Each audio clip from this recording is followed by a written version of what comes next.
வணக்கம். இது எஃப்னா தமிழ் டிவியின் இலங்கையின் இன்றைய காலை செய்திகள். ராஜபக்சர்களுக்கு எதிராக ரணிலின் கடுமையான நிலைப்பாடுகள்.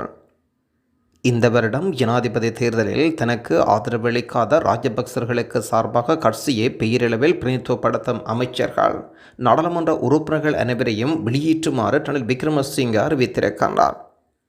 இந்த கோரிக்கையின் அடிப்படையில் பரிசீலித்ததன் அடிப்படையில் உடனடியாக நடைமுறைக்கு வரும் வகையில் 4 இராஜாங்க அமைச்சர்கள் பதவியிலிருந்து வெளியேற்ற ஜனாதிபதி நடவடிக்கை மேற்கொண்டிருக்கின்றார்.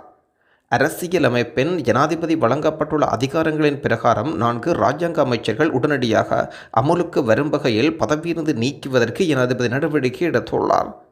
இதில் பிரதானமாக ராஜபக்சருக்கு ஆதரவாக நாடாளுமன்ற உறுப்பினர்கள் குழுவை அரசாங்கத்திலிருந்து நீக்குவதற்கு தீர்மானிக்கப்படுகின்றது.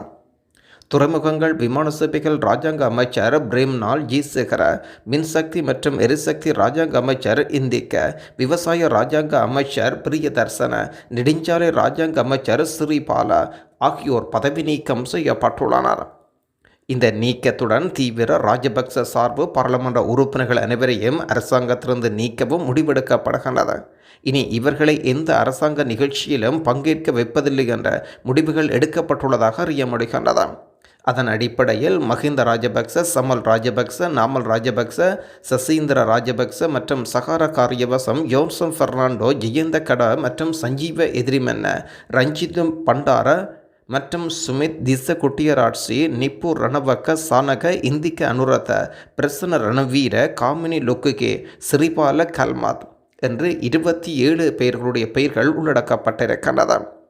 ஜனாதிபதி ரணில் விக்ரமசிங்கவின் தனக்கு ஆதரவான அமைச்சர்கள் உட்பட பல கட்சி அமைச்சு கோரிக்கைக்கு அமைய கருத்தில் கொண்டு இந்த தீர்மானத்தை எடுத்திருக்கின்றார். ஜனாதிபதிக்கு ஆதரவளிக்காத அமைச்சர்கள் தற்பொழுது அரசாங்கம் என்ற பெயரில் வைத்துக்கொண்டு எந்த பயனும் இல்லை. தேர்தல் தொடர்பில் எடுக்கும் தீர்மானங்கள் எதிர்க்கட்சிக்கு வழங்கிய அரசியல் சூதாட்டத்தில் ஈடுபட்டதாகவும் ரணில் விக்ரமசிங்க சுட்டிக்காட்டியிருக்கின்றார். ஐக்கிய தேசிய கட்சி அலுவலகம் தீ வைப்போம். கம்பகா பீகம அரசியல் கட்சியின் தேர்தல் அலுவலகம் சிலரால் தீ வைக்கப்பட்டுள்ளன. இந்த சம்பவத்தில் கட்சி அலுவலகத்தின் அனைத்து பேனர்கள், பதாகைகள் முற்றாக அளிக்கப்பட்டிருக்கின்றன. ஐக்கிய தேசிய கட்சியின் பீகம தொகுதியின் முன்னாள் உள்ளூராட்சி மன்ற தலைவரும் முன்னாள் மாகாண சபை உறுப்பினருமான பிரசன்ன சம்பத் இது தொடர்பில் கருத்து வெளியிடுகையில், மக்கள் விடுதலை முன்னணியைச் சேர்ந்தவர்களே இவ்வாறு தீ வைத்ததாகவும் இது தொடர்பில் மீகவத்தை போலீஸ் நிலையத்தில் முறைப்பாடு செய்யப்பட்டதாகவும் சொல்லியிருக்கிறார். தீக்கிரையாக்கப்பட்ட அலுவலகம் கடந்த 26ஆம் தேதி பியகம தேர்தல் தொகுதிக்கு உட்பட்ட தரணகம பகுதியில் திறந்து வைக்கப்பட்ட விடயமும் குறிப்பிடத்தக்கது. வடக்கு கிழக்கு மக்களை கடுமையாக சாடியிருக்கும் அனுரகுமாரா. நடைபெற இருக்கும் ஜனாதிபதி தேர்தலில் தேசிய மக்கள் சக்தி லட்சக்கணக்கான வாக்குகளால் வெற்றி பெறும் என்பதனால் மாற்றத்துக்கு எதிரானவர்கள் உங்கள் முத்திரை குத்தி கொள்ள வேண்டாம் என்று அனுரகுமார் திசநாயக்கா வடக்கு கிழக்கு மக்களுக்கு அறிவித்திருக்கின்றார். சஜித் பிரேமதாசவுக்கு ஆதரவளிக்க இலங்கை தமிழிசை கட்சி எடுத்த தீர்மானம் தென்னிலங்கையில் பல்லாயிரக்கணக்கான மக்களின் தீர்மானத்துக்கு எதிரானது. சுமந்திரன் யாருக்கு எதிராக சஜித் பிரேமதாசவுடன் வாக்கு கேட்கின்றார் என்பதை அறிய விரும்புகின்றேன். இந்த மாற்றத்துக்கு எதிராக தெற்கில் பல்லாயிரக்கணக்கான மக்கள் அணிதிரள்வார்கள். சமூகமோ ஒரு புதிய மாற்றத்தை கோருகின்றது. முழு நாட்டுக்கும் ஒரு புதிய மாற்றம் தேவை. அந்த மாற்றத்துக்காக நாம் ஒன்றுபட வேண்டும். தெற்கில் சிங்களம், தமிழ், முஸ்லீம் என்ற பாகுபாடின்றி மக்கள் ஒன்றாக வாழ்கின்றனர். இந்த நாட்டுக்கு புதிய மாற்றம் தேவை. பழைய பாதையில் முன்னோக்கி செல்ல வடக்கு மக்கள் மற்றும் கிழக்கு மக்களை ஆதரிக்க வேண்டுமா? பழைய வீதியை விட்டுவிட்டு புதிய வீதிக்கு ஒன்றுபடுமாறு வடக்கு கிழக்கு மக்களை நான் கேட்டு நிற்கின்றேன். தமிழிசை கட்சி எடுத்த முடிவு இந்த புதிய மாற்றத்துக்கு எதிரான முடிவுகளாகும். 2010ஆம் ஆண்டு, 2015ஆம் ஆண்டு மற்றும் 2019ஆம் ஆண்டு ராஜபக்சர்களுக்கு எதிரான முடிவு. ஆனால் 2024ஆம் ஆண்டு முடிவு மாற்றத்துக்கு எதிரான முடிவு. இந்த மாற்றத்தை எதிர்நோக்கும் முடிவை கல்வியாளர்களும் பேராசிரியர்களும் அங்கீகரிக்க வேண்டாம். இந்த மாற்றத்துக்கு பங்கு கொள்ளுமாறு கேட்டு நிற்கின்றேன். மாற்றத்துக்கு எதிராக இருக்காதீர்கள். நான் ஒன்றை மட்டும் கேட்கின்றேன். நாட்டில் பெரும்பான்மையான மக்கள் மாற்றத்தை கூறும்போது யாழ்ப்பாணத்திலும் மட்டக்களப்பிலும் இருக்கும் மக்கள் எப்படி அந்த மாற்றத்துக்கு எதிராக செயற்பட முடியும்? யாழ்ப்பாணம் வெற்றியின் அங்கமாக மாறாட்டம். அந்த மகத்தான மாற்றத்தின் எதிர்பார்ப்பாளர்கள் உங்கள் முத்திரை குத்தி கொள்ளாதீர்கள் என்று அனுரகுமார் திசநாயக்கா அறிவித்திருக்கின்றார். கட்டுநாயக்கா விமான நிலையத்தில் நடக்கும் மிகப்பெரிய மோசடிகள். கட்டுநாயக்க விமான நிலையத்தில் இருக்கும் வாகன தரிப்பிடத்தில் சுமார் 1 கோடி ரூபாய் பெறுமதியான 118 வெளிநாட்டு மதுபான போத்தல்கள் மறைத்து வைத்திருந்த ஒருவர் கைது செய்யப்பட்டார். விமான போக்குவரத்து குற்றப்புலனாய்வு திணைக்கள அதிகாரிகளால் இவர் கைது செய்யப்பட்டுள்ளார்.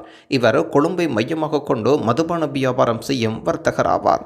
கட்டுநாயக்க விமான நிலையத்தில் வரும் பயணிகளை கொண்டு வரும் போத்தல்களை விமான நிலைய வாகன திரைப்படத்தில் குறைந்த விலைக்கு பெற்று இலங்கை முழுவதிலும் இருக்கும் சுற்றுலா விடுதிகளுக்கு அதிக விலைக்கு விற்பனை செய்யும் நடவடிக்கையில் ஈடுபட்டு வருகின்றார்.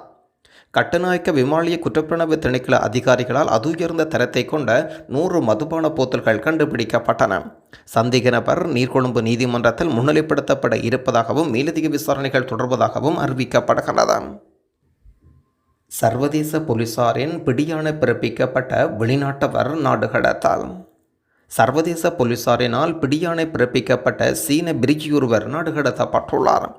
மாலத்தீவிலிருந்து கட்டுநாயக்க விமான நிலையத்தை வந்தடைந்தவர் கட்டுநாயக்க விமான நிலையத்தின் குற்றப்புலனாய்வு திணைக்கள அதிகாரிகளால் மீண்டும் நாடு கடத்தப்பட்டுள்ளார். சீனாவில் பாரியளவு பண மோசடியில் ஈடுபட்ட குற்றச்சாட்டின் அடிப்படையில் 28 வயதான சீன பிரிஜியே இவ்வாறு நாடு கடத்தப்பட்டுள்ளார். குடிவரவு திணைக்கள அதிகாரிகளால் கைது செய்யப்பட்டு விமான நிலைய குற்றப்புலனாய்வு திணைக்கள அதிகாரிகளிடம் ஒப்படைக்கப்பட்டிருந்தார். அதன் அடிப்படையில் விசாரணையின் அடிப்படையில் இவர் மீண்டும் நாடு கடத்தப்பட்டுள்ளார். அதிகாரத்தை கைப்பற்றுவதற்கு சுமந்திரன் எந்த எல்லைக்கும் செல்வார். தமிழர் சிந்தித்து வாக்களிக்க வேண்டும் என்கின்றார் சீலரத்ன தேரர். சுமந்திரன் போன்றவர்கள் அதிகாரத்தை பெற வேண்டுமாக இருந்தால் என்ன செய்வார்கள்? ஜனாதிபதி வேட்பாளரும் பத்திரமுள்ள சீலரத்ன தேரர் கருத்து வெளியிட்டுள்ளார். அவர்களின் பிள்ளைகள் வெளிநாடுகளில் சிறப்பான வாழ்க்கை வாழ்கின்றார்கள். ஆனால் வடமாகாணத்தில் வாழும் அப்பாவி தமிழர்கள் இதுவரை எந்த தீர்வும் எட்டப்படவில்லை. மன்னார் பேருந்து நிலையத்தில் மக்கள் மத்தியில் மேற்கொண்ட தேர்தல் பிரச்சாரத்தின் போது தாய்நாட்டின் சுபீட்சமான எதிர்காலத்துக்காக மக்கள் இனமத பேதங்களின்றி ஒன்றிணைய வேண்டும். தமிழ் அரசியல் கட்சிகள் சஜி பிரேமதாசவுக்கு தங்கள் ஆதரவை வழங்கி ஒப்பந்தங்களில் கைச்சாத்திடுகின்றனர். இங்கே சஜி பிரேமதாசா மட்டுமல்ல, ஜனாதிபதி ரணில் விக்ரமசிங்க உட்பட அனைத்து அரசியல் கட்சிகளும் கூட்டணிகள் உருவாகும் போது ஒப்பந்தங்களை தூக்கி எறிந்து விடுகின்றார்கள். அனுரகுமார் திசாநாயக்க, நாமல் ராஜபக்ச போன்றவர்களும் அவ்வாறானவர்களே. இவ்வாறான தலைவர்களை தேர்வு செய்வதனால் மேலும் பாதிப்படைப்பது வடகிழக்கு மக்களே.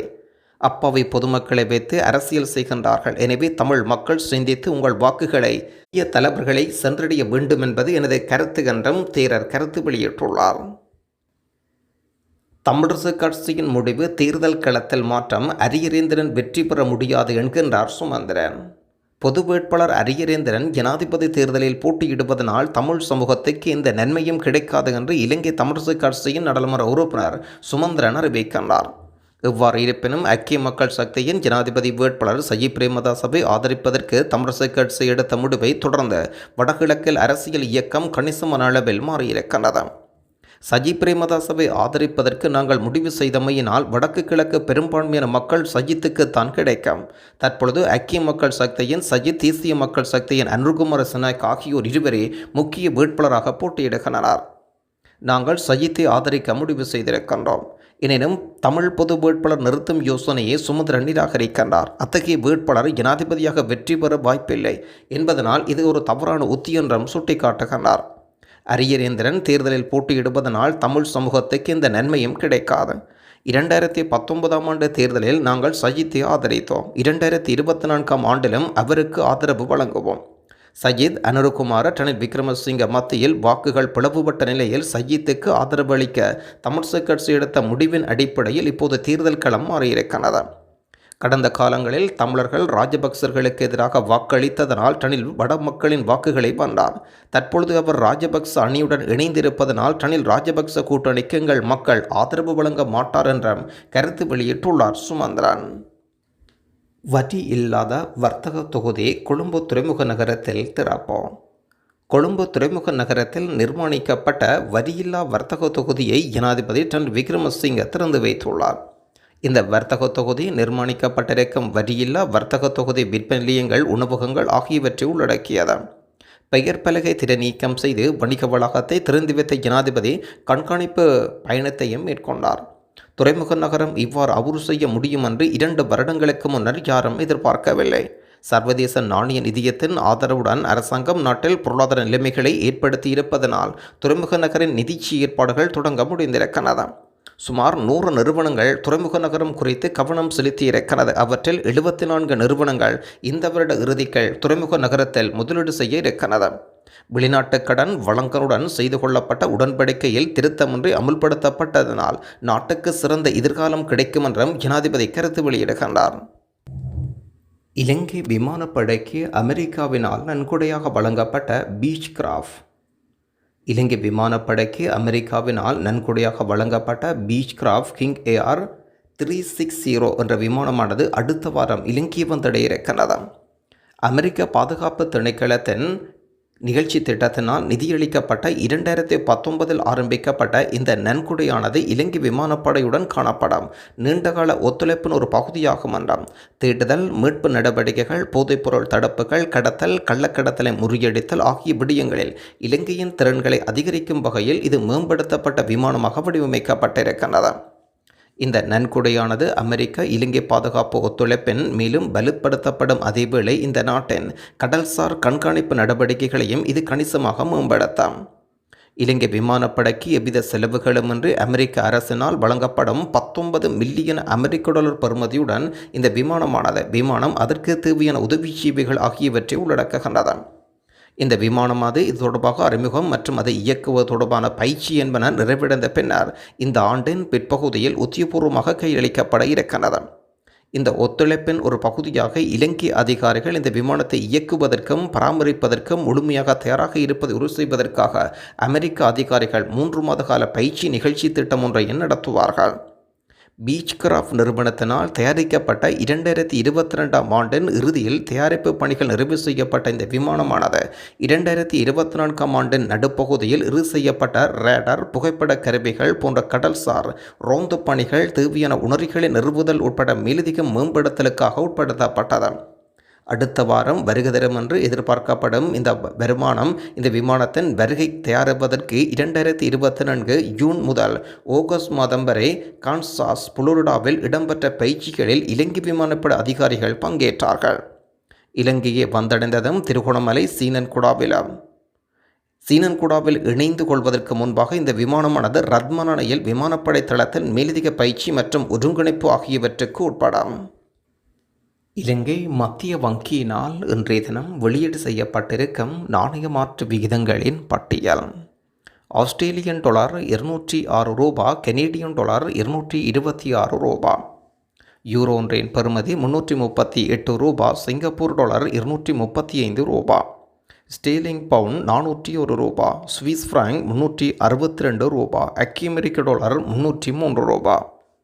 தொடர்ந்து மத்திய கிழக்கு நாடுகளுக்குரிய நாணய பெறுமதிகளாக பஹ்ரைன் தினார் 793 ரூபா, குவைத் தினார் 978 ரூபா, ஓமான் ரியால் 776 ரூபா, கட்டார் ரியால் 81 ரூபா, சவுதி அரேபியா ரியால் 79 ரூபா, ஐக்கிய அரபு ராச்சியம் திர்ஹம் 81 ரூபா.